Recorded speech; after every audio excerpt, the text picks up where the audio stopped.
It's time for Tech Talk with Mathew Dickerson. I'm your host, Tony Graham. Hello, Matthew. Morning, Tony. Great to be on Binjang once again. It always is. Now, you can 3D print lots of things. So how about a house? Has that happened yet? It does sound incredible, doesn't it? Normally when we think of 3D printing, Tony, we think of little trinkets, little plastic things, maybe some things used, particular parts in a bit of machinery and even large machinery. But a whole house seems incredible. But Europe has just printed its first ever 2-story house. And they used a massive concrete printer, cement printer. So it wasn't made of plastic, it was made of concrete. And first of all, they had to construct the 3D printer. So they actually had to build that 3D printer large enough, as you can imagine, to be able to fit the entire house inside it.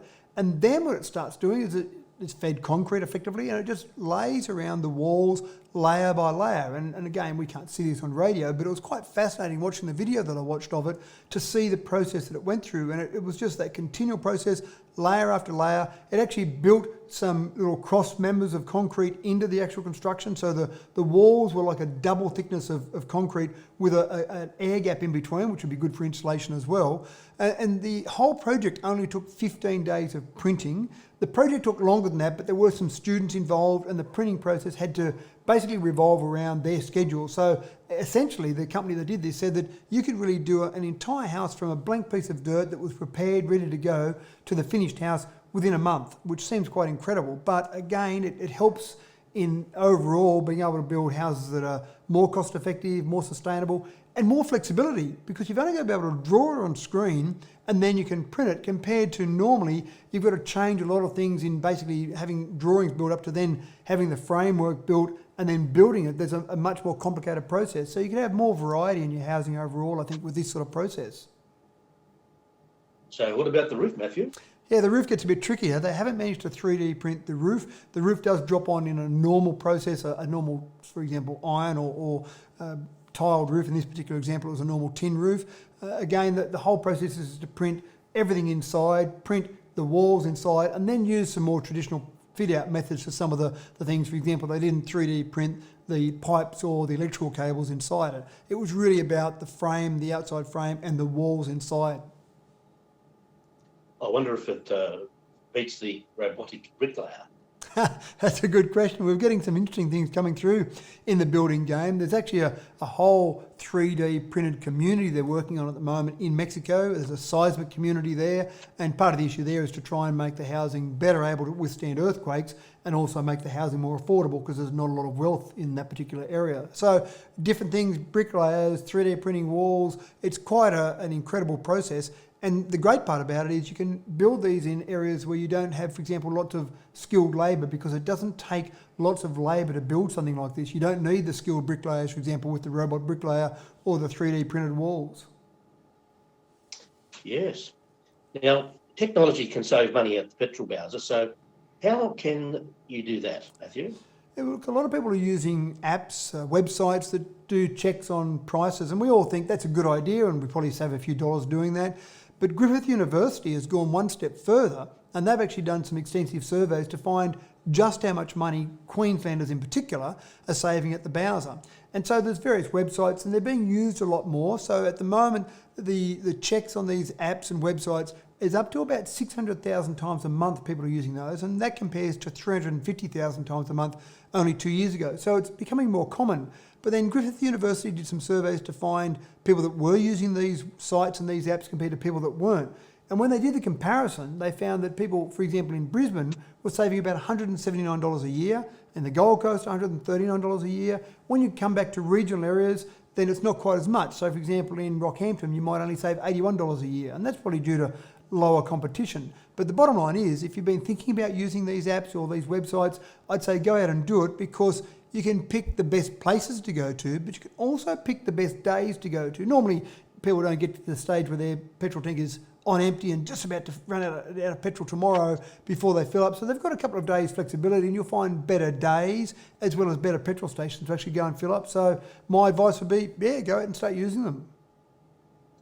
No, yes, and I might add, in New South Wales, the app to use is Fuel Check, and that was a government app and it works very, very well. Yeah, you're spot Yeah. on there. And people, the data from something like Fuel Check, people are actually trying to use in other ways as well. So there are other apps that will be born from that by using the government ratified data, being able to use that information in other apps as well. But yeah, Fuel Check, you can go to their website or use the app for that one in particular.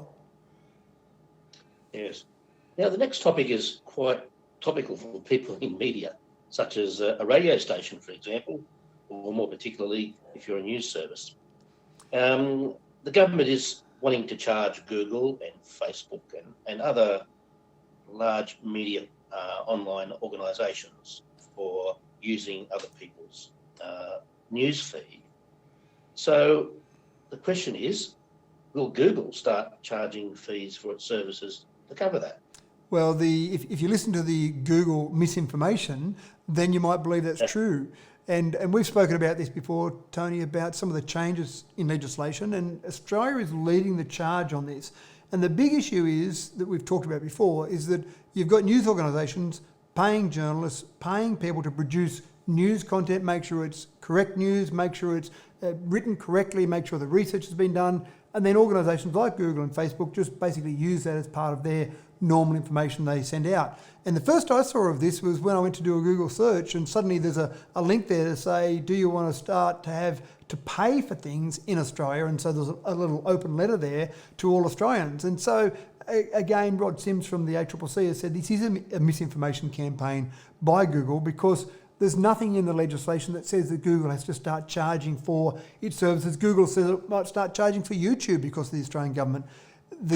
The process here is that the Australian government is saying that Google and Facebook and other service providers similar to those two should be paying Australian news providers, not the government, paying news providers for the content that they provide and then is distributed by these organisations. Now, they make their money out of advertising, so there's no need for them to start charging users for searching or for YouTube. They could choose to if they wanted to, but again, they don't want to pay. And I think the issue is not just about Australia here, Tony.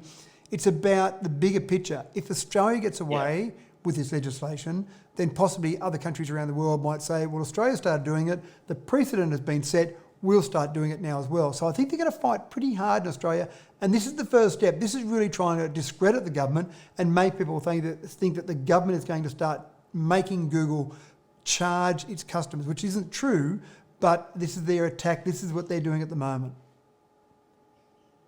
Yes, Matthew, and I might add there's a couple of other countries too in Europe who are looking at this and even moving on legislation to do something very similar to what we're doing here in Australia. I think you're right. I think there'll be more countries around the world. For whatever reason, good or bad, Australia has been leading the way, but there are some other countries that are getting some confidence out of what Australia is doing. But this has got a fair bit left to play out, I think, yet, Tony. I think there's still a fair way to go before we get to a final conclusion. I think you're right. And you'll be listening to Tech Talk with Mathew Dickerson on Binjang 91.5. Stay tuned this afternoon at 3:40 for our next session. And in the meantime, it's back to the great music and community information on Binjang. Look forward to chatting this afternoon, Tony. Very good, Matthew.